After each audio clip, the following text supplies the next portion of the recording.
Et bien salut à toutes et à tous, aujourd'hui nouvelle vidéo. Voilà, aujourd'hui je vais réagir à une petite information qui est tombée juste tout à l'heure, il y a littéralement 30 minutes. Voilà, ils ont lâché un petit communiqué où ils expliquaient qu'ils prenaient très au sérieux les glitches et que les gens vont être tout simplement sanctionnés. Mais avant de traduire etc, n'hésitez vraiment pas à vous abonner. On est littéralement 9, donc vraiment chaque abonnement compte, n'hésitez surtout pas. Et un petit like aussi au passage, ce serait pas mal. Bref, donc moi déjà j'ai lancé le jeu et j'ai vu tout simplement voilà, que ça ne fonctionnait pas. Donc je me suis empressé d'aller sur le compte Twitter, etc. pour voir un petit peu le statut des serveurs. Et du coup, je vois ce petit communiqué que je vais lire d'ailleurs. Alors je vais le traduire bien évidemment. Bon, du coup, agent, nous voulons prendre un moment pour aborder un sujet important concernant le mode de jeu décent. Nous sommes conscients que certains joueurs ont exploité un bug dans le jeu qui permettait aux joueurs de rejoindre un autre joueur déjà dans descente via l'interface Ubisoft Connect et de gagner des quantités injustes de niveau XP et SHD. Alors en gros il y avait un glitch qui te permettait de rejoindre quelqu'un directement sur l'interface Ubisoft Connect, comme ça tu fais juste le Nemesis, et voilà. Ensuite, vraiment la partie qui m'a fait le plus rire, nous prenons ces problèmes très au sérieux et nous nous engageons à maintenir un environnement de jeu équitable. Et agréable pour tous les joueurs. Nous avons enquêté de manière approfondie sur la situation et identifié les individus qui ont systématiquement utilisé les exploits. En gros, pour eux, c'est juste très important d'avoir un jeu équitable, etc. Mais quand en PvP, il y a des glitches de partout, etc., là, il n'y a pas de problème. Et sans parler des crashs aussi. En vrai, ça les intéresse que quand ça vraiment touche directement à la durée de vie du jeu. Je m'explique. En gros, ils savent qu'il y a énormément de personnes qui... Vraiment, leur but, c'est juste le niveau SHD. Ils vont monter, etc. Et ils vont passer à autre chose. Ils savent que le niveau SHD, c'est quelque chose qui peut vraiment faire garder longtemps ses joueurs. Mais si tu enlèves ça à The Division, il va y avoir quand même pas mal de gens qui vont juste passer à autre chose. Ils vont arrêter de jouer à The Division parce qu'ils ont obtenu leur objectif. Ce qui explique vraiment pourquoi ils sont vraiment à l'affût de ce genre de choses. Après, c'est mon avis, peut-être que c'est pas du tout ça et qu'ils veulent vraiment avoir un jeu équitable. Franchement, avec tous les glitches qui existent en PvP, je souffle. Bref, on poursuit. En conséquence, nous imposerons des sanctions appropriées aux joueurs impliqués conformément à nos politiques. Les primo-délinquants qui ont exploité... Wow, la traduction doit être... Bon... Qui ont exploité cette fonctionnalité recevront une suspension de 2 semaines à compter de maintenant et ne pourront pas jouer à The Division pendant cette période. De plus, les comptes des joueurs sanctionnés seront signalés et toute nouvelle infraction entraînera une durée de suspension accrue. Les infractions multiples entraîneront une suspension permanente. Ouais, donc là, ils blaguent vraiment pas avec les glitches d'XP, en tout cas.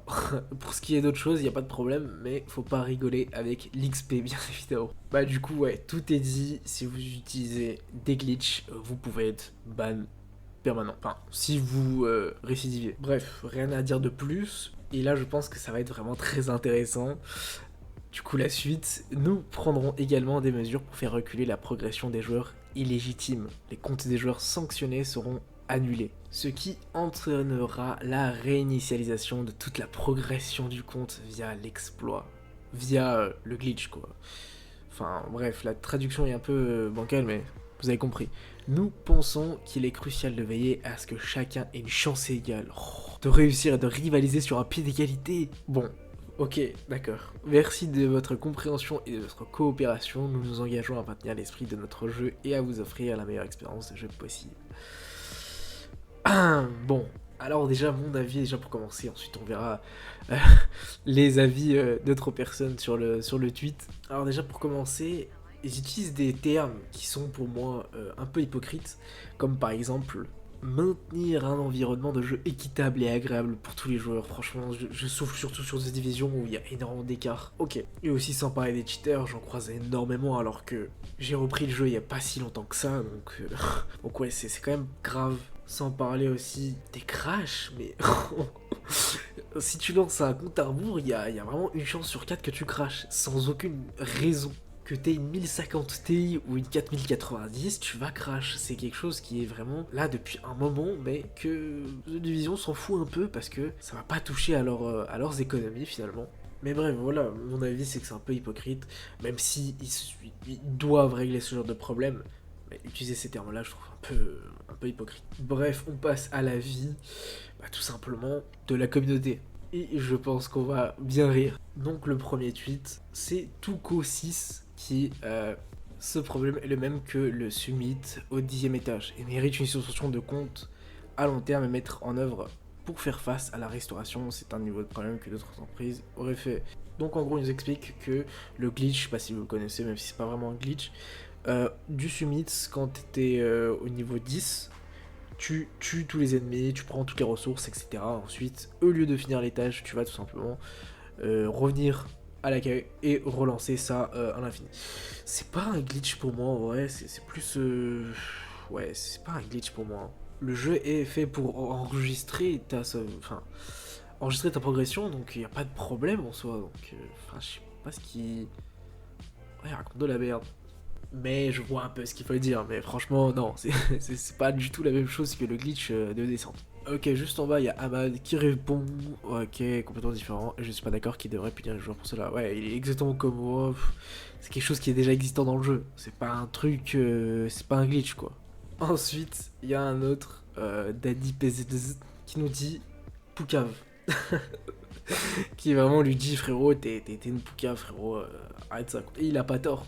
Ensuite, il y a Anthony qui nous dit je l'utilise pas, etc. Mais c'est un L. En gros, c'est.